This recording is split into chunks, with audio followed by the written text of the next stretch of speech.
Hey everybody, welcome back.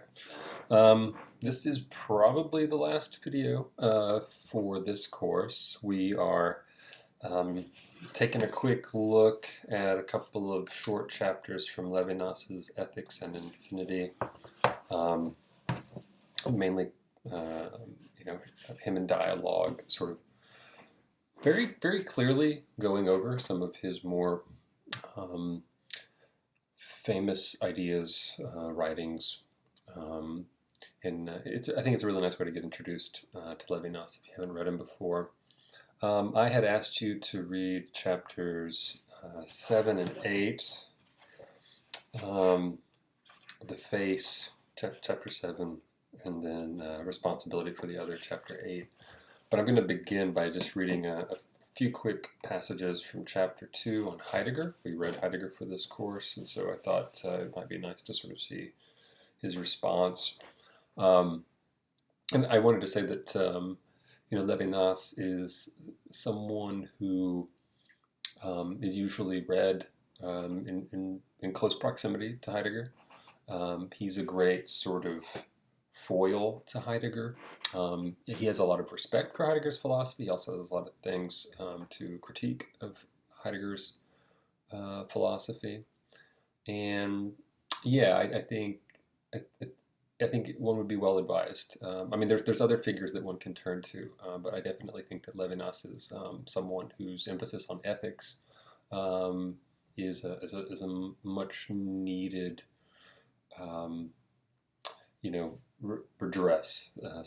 Something that's lacking in Heidegger, as well as fundamentally, um, you know, Levinas Levinas one his first sort of really big book, a book called Totality and Infinity. One of the basic ideas is that Heidegger, for all of his work to escape metaphysics, still fundamentally has a totalizing philosophy, a sort of um, a philosophy that sort of tries to encapsulate everything within the totality of being. Um, and for Levinas, he wants to emphasize infinity. He wants to emphasize the irreducibility of the other. He wants to get away from a sort of Dasein-centric philosophy who's asking the question of the meaning of being, and he wants to think about the face of the other in front of me that demands, this sort of ethical responsibility from me, and in within that I can find my genuine subjectivity, my maybe my genuine personhood, um, and I think that that's a really wonderful way, not only for a course that reads Heidegger, to sort of come and think about these things as possible criticisms of Heidegger, things to think about, but also just ending on a really provocative ethical note of what we can do moving forward. Not only are we getting exposed to interesting philosophical ideas, text thinkers, um, but also perhaps some demands placed on us to begin to think about how we how we're living this life, and what how we're going about making these decisions that impact other people, how we view other people. And I think Levinas is excellent, as providing us that challenge. So really quickly, let's look at a couple of passages from the Heidegger section, again from his book Ethics and Infinity. Um, on page 38, he's getting in a little bit here with his interlocutor about one of the things that Heidegger did with being in time is he activated being. He sort of returned it to its verbality, that being isn't a sort of static idea, that it's not it's not a thing, that being is happening, right? It's active, and so Heidegger's one of his chief contributions was sort of um, moving phenomenology, moving philosophy out of this idea or this methodological, somewhat presumptuous, historical position of saying, I'm thinking and I'm going to think about being, and being is going to kind of hold still while I think about it, is that he revolutionized the methodology by which being is talked about and interrogated. So saying that, near the bottom of the page, Levinas is asked the question, what is ontology in this context, right? And we talked a bit about ontology with the Heidegger videos.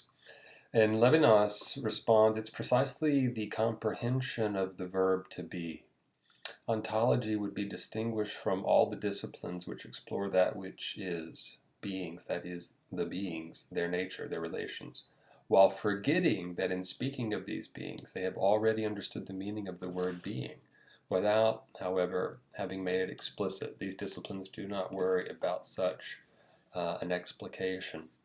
And so, when being in time, or they're referring to the original German title here, Sein und Zeit in 1927. When it comes along, it's recovering what's been forgotten and sort of covered over by just centuries of this metaphysical history, this metaphysical sort of assumptions that are going along with philosophy. That's in part of its method, and how it goes about asking its questions and assuming what it's going to find, and all that kind of stuff. And again, we talked a bit about this with Heidegger.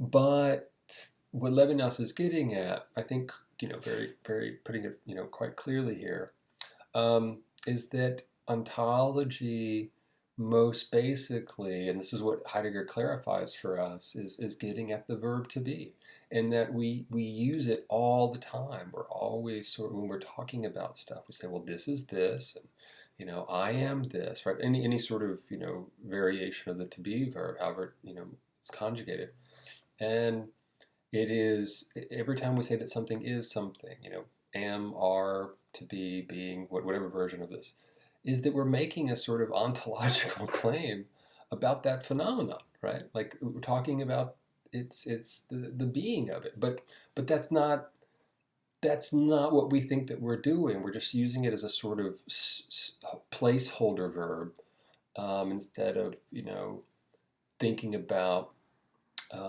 what the thing really is, or thinking of a more active verb to describe whatever it is, whatever action or whatever aspect of the phenomenon we're talking about. So, whether you're describing the color of the wall, or the substance out of which a table is made, or anything like that, you'll find in good writing that you typically want to avoid overusing the to be verb. And this is just like a rhetorical point, because you want to find a more descriptive, active verb to talk about whatever you're talking about, and just try not to use the to be verb at all, or at least very, very little. You want to use it sort of judiciously. But beyond the sort of rhetorical point and trying to do more active descriptive verbs, that philosophically, as an ontological point, being, that we on one hand already sort of understand being, but on the other hand we never really think about it. And it's now sort of questionable. It's now one wonders if we have being in hand, if being is something that we can even have in hand. Like, do we have any business using the to be verb when it's a phenomenon that we don't think about? We can't really describe it very well. And this is part of the mystery and the mystique of Heidegger, is that was he onto something?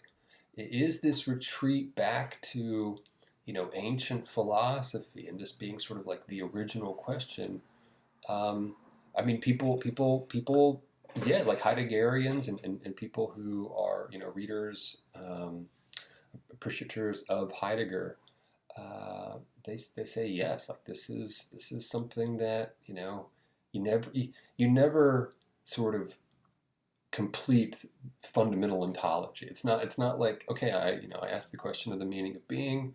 it has been recovered, and so now we can like move on to other projects. Like it always sort of remains there.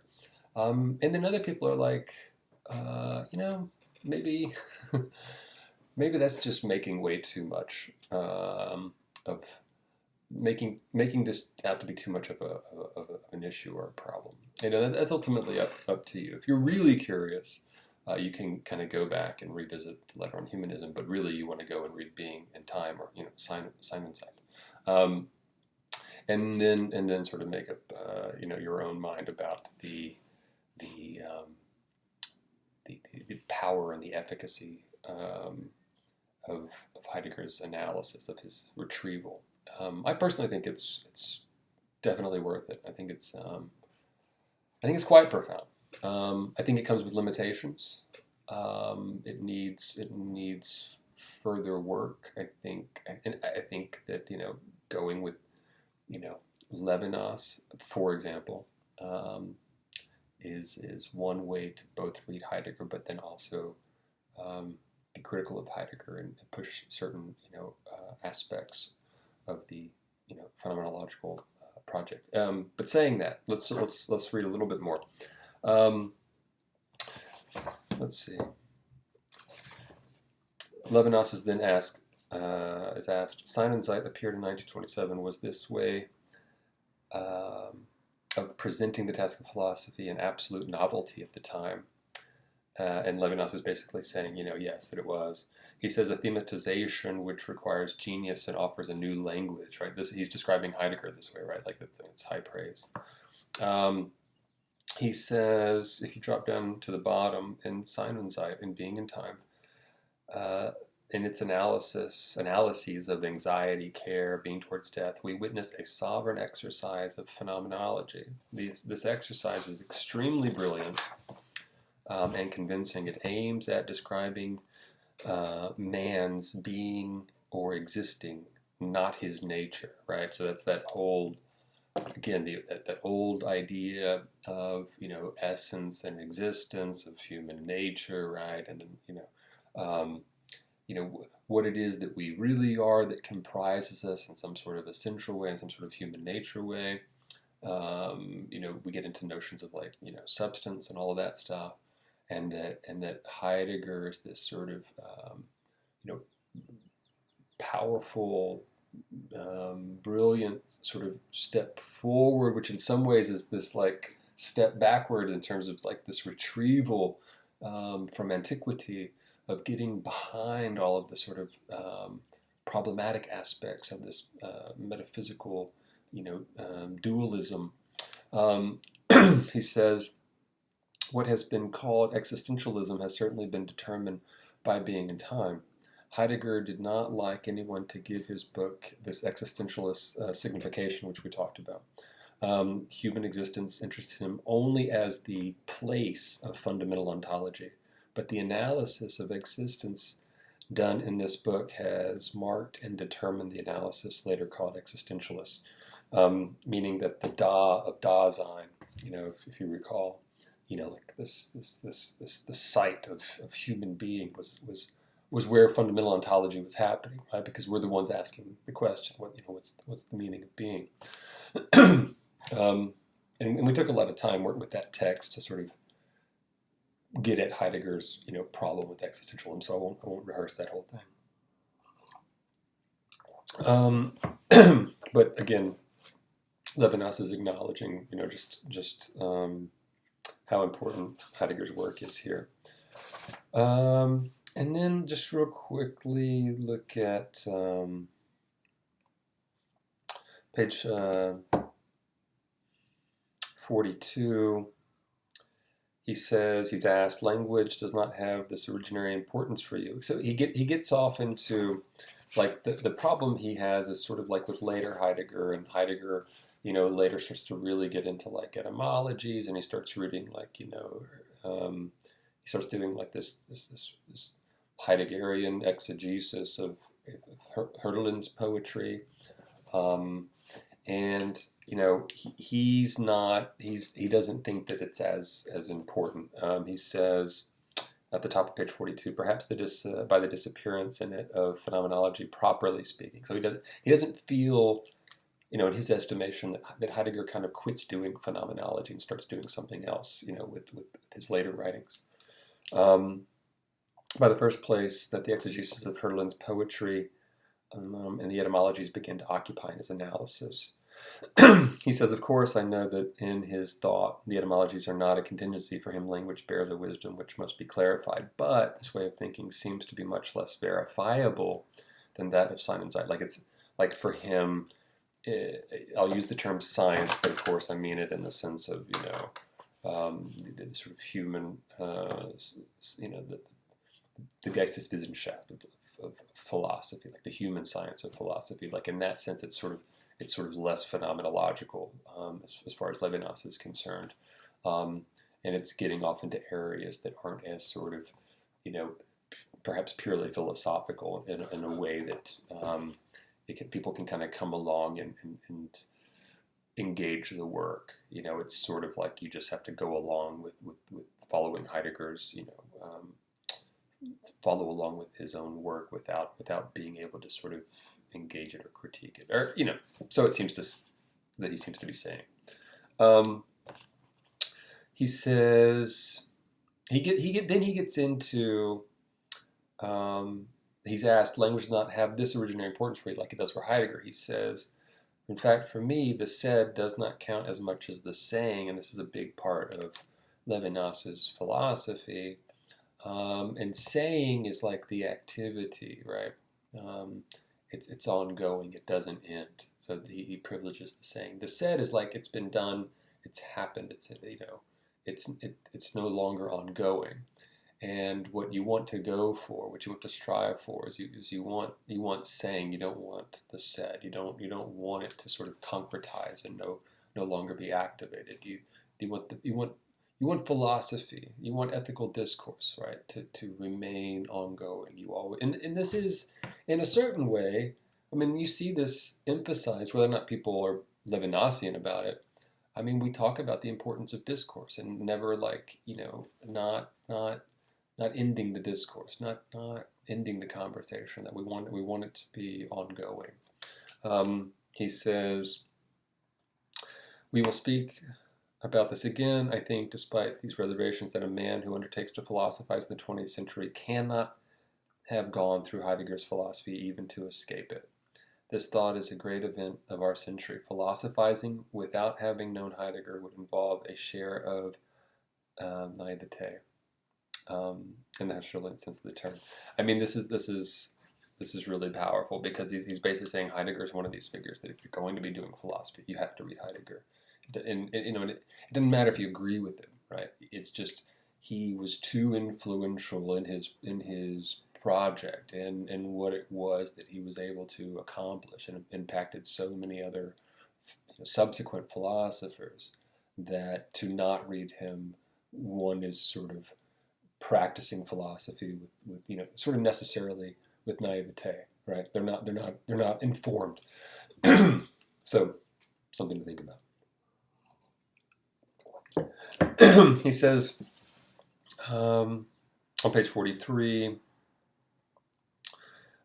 he's asked, nevertheless, there is a Heideggerian scholasticism today, something like, there's Heideggerian in speak. There's like philosophy only sort of done in the key of Heidegger, something like that. That it's scholasticism, from the medieval period, has a certain sort of connotation that it's not particularly dynamic, and it's they're only sort of talking to themselves and one another, and something like that. It's sort of like institutional, right?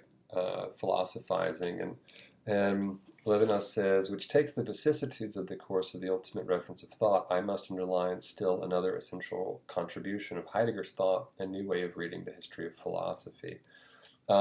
He goes on to say, in Heidegger, there is a new way, direct, of conversing with philosophers and asking for absolutely current teachings from the great classics.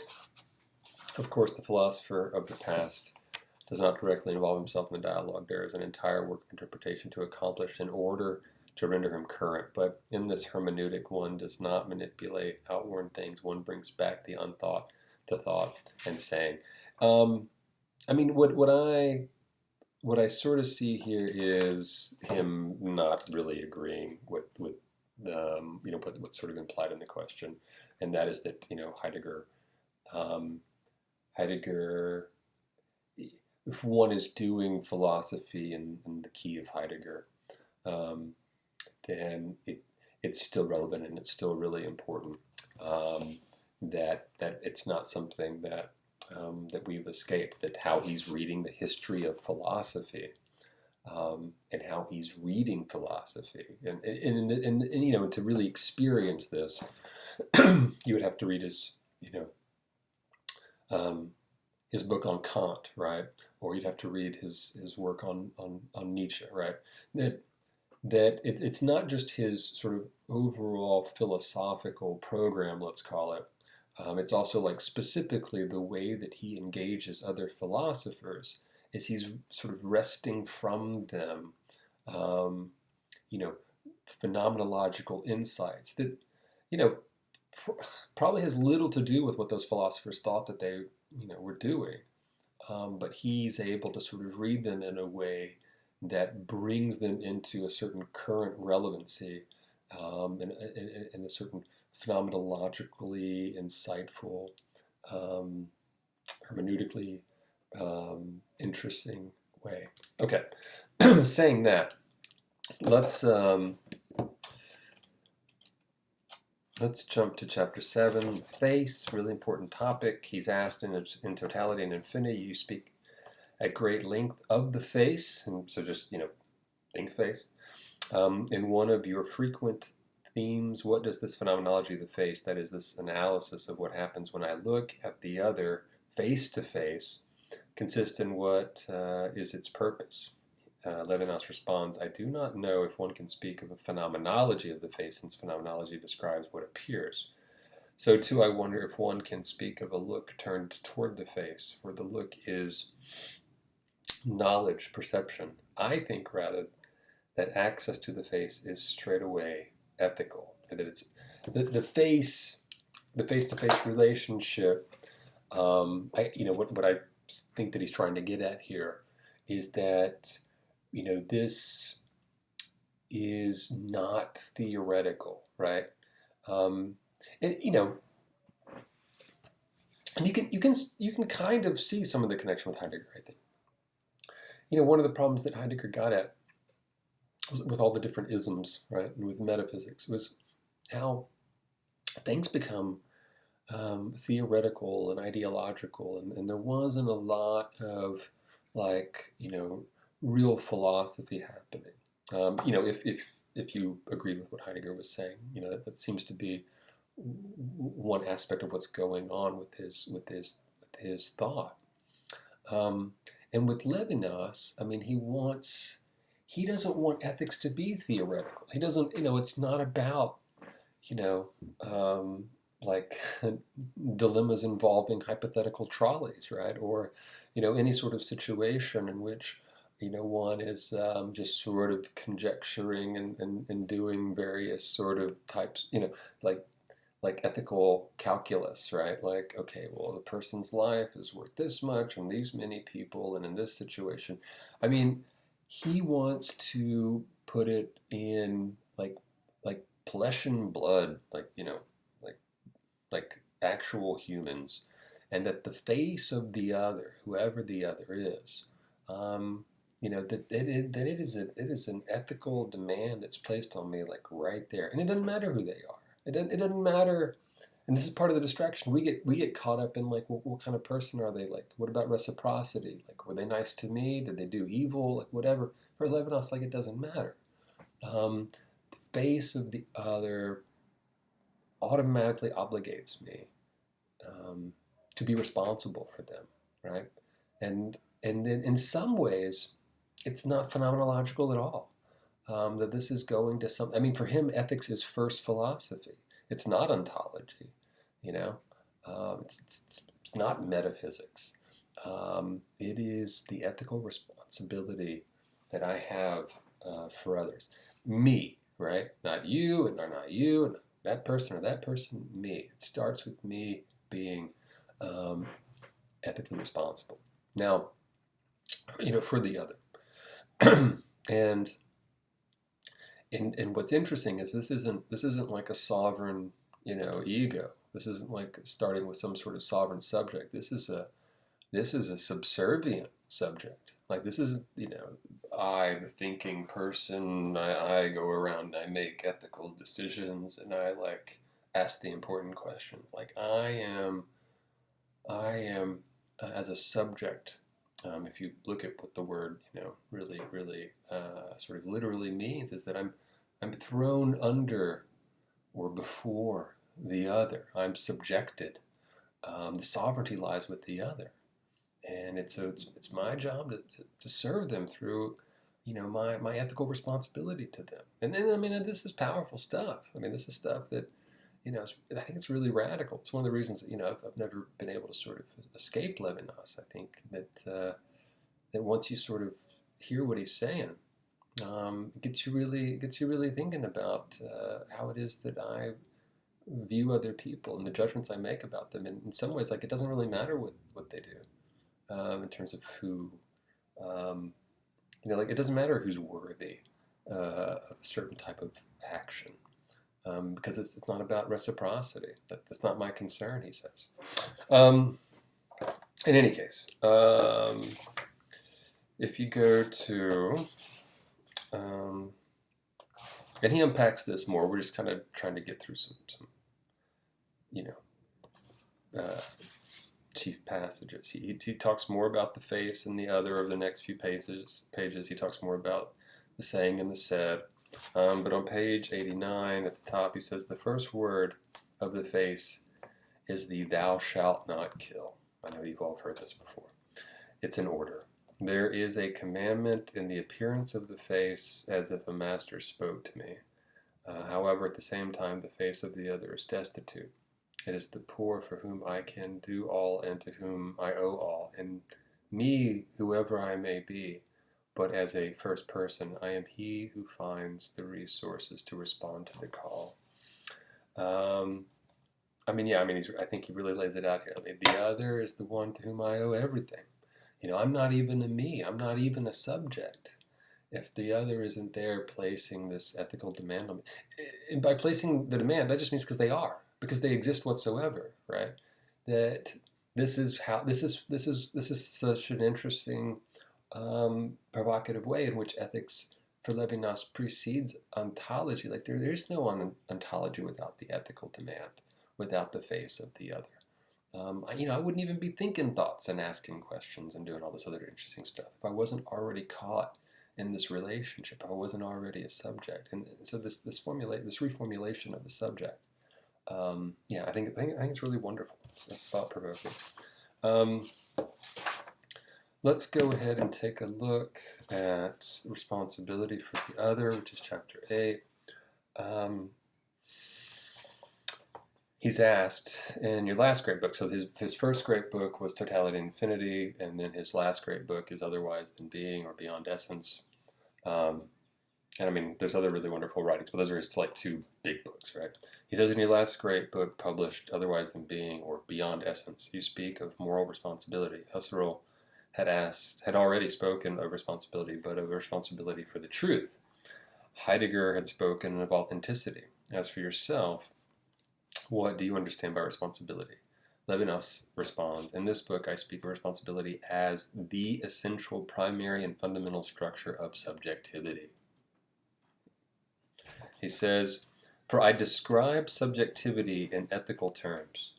Ethics here does not supplement a preceding existential base. The very mode of the subjective is knotted in ethics, understood as responsibility.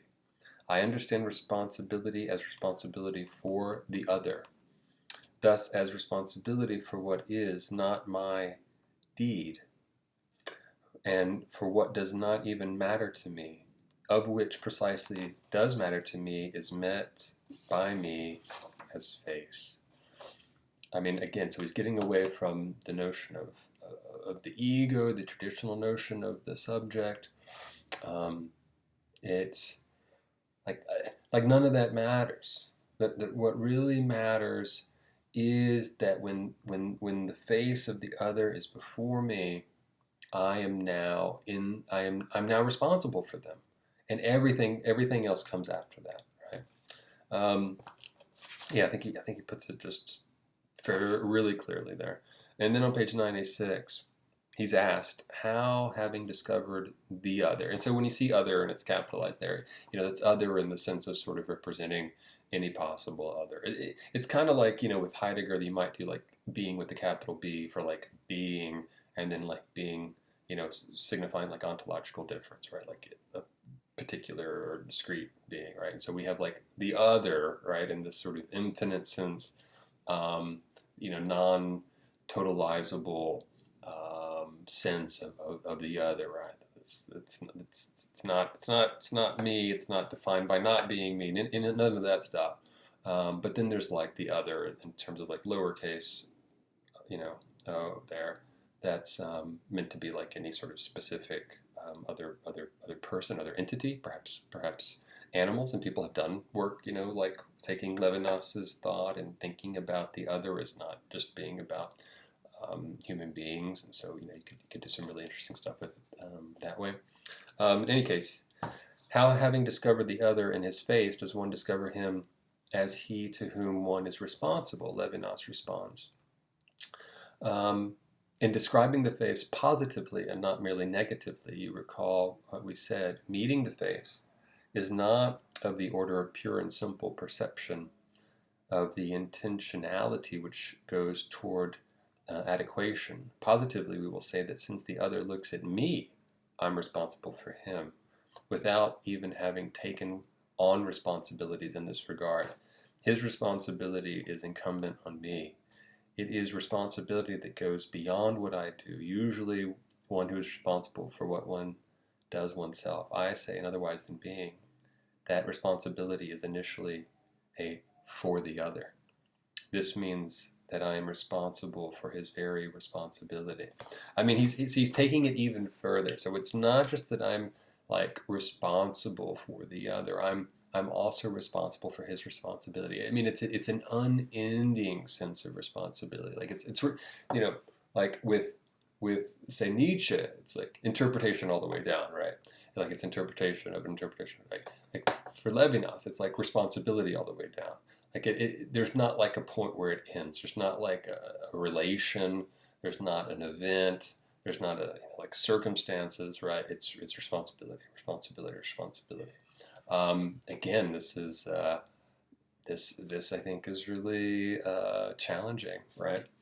And on page 97, he says, near the bottom of the page, I analyze the interhuman relationship as if, in proximity with the other, beyond the image, I myself make of the other man his face, the expressive in the other, and the whole human body, in this sense more or less face, were what ordains me to serve him. On page 98, bottom paragraph, he's asked, but is not the other also responsible in my regard? Which, I mean, right, like talking about reciprocity, right? We're worrying, think with very human, practical concerns here. And Levinas says, perhaps, but that's his affair. It's not my business, right? Like I'm not going to get in the totalizing, controlling, expectation business. Like ethics is my responsibility, right? It's not theirs, and that's one of the main things that I think, from a Levinasian's perspective, that everybody gets wrong or tends to get wrong, is that they're too busy making ethics about telling other people how they should act, right? And this is really about my responsibility. He says, perhaps, but that's his affair. One of the fundamental themes of totality and infinity, that first big book of his, about which we have not yet spoken, is that the intersubjective relation is a non-symmetrical relation. It's not about equality in that sense. In this sense, I am responsible for the other without waiting for reciprocity. Were I to die for it, reciprocity is his affair. Hmm. He says, it is precisely insofar as the relationship between the other and me is not reciprocal. Like I don't expect them to behave towards me in a particular way based off of how it is that I'm responsible for them, right? And that's a tall order, incredibly tall order. He says, I am subjection to the other. I am subject, essentially in this sense. It is I who support all. You know that sentence in Dostoevsky, we are all guilty of all, and for all men before all, and I more than the others. That's from Brothers Karamazov. This is not owing to such or such a guilt which is really mine, or to offenses that I would have committed, but because I am responsible for a total responsibility which answers for all the others, and for all in the others, even for their responsibility, that the I always has one responsibility more than all the others. And then he goes on to say on page 100, he says, it's I who support the others at the bottom of the page, and am responsible for him. One thus sees that in the human subject, at the same time as a total subjection, my primogeniture manifests itself. My responsibility is untransferable. No one can replace me. I can't hand off my ethical responsibilities, right? He says, responsibility on page 101 is what is incumbent on me exclusively, and what humanly I cannot refuse. This charge is a supreme dignity of the unique. I am I in the sole measure, and I am responsible, a non-interchangeable I. And he reiterates the Dostoevsky there. Yeah, I'm Levinas can be a really difficult thinker, but when I think it comes down to some of the major themes of his work, I don't think that the difficulty is in their theoretical complexity. I think that their difficulty is what they ask of us, and how they would have us reframe our understanding of ourselves and our relationships with others, and how it begins with ethics before anything else, and our usual sort of pragmatic notions of reciprocity and what it is that we project onto other people. That he takes subjectivity as inherently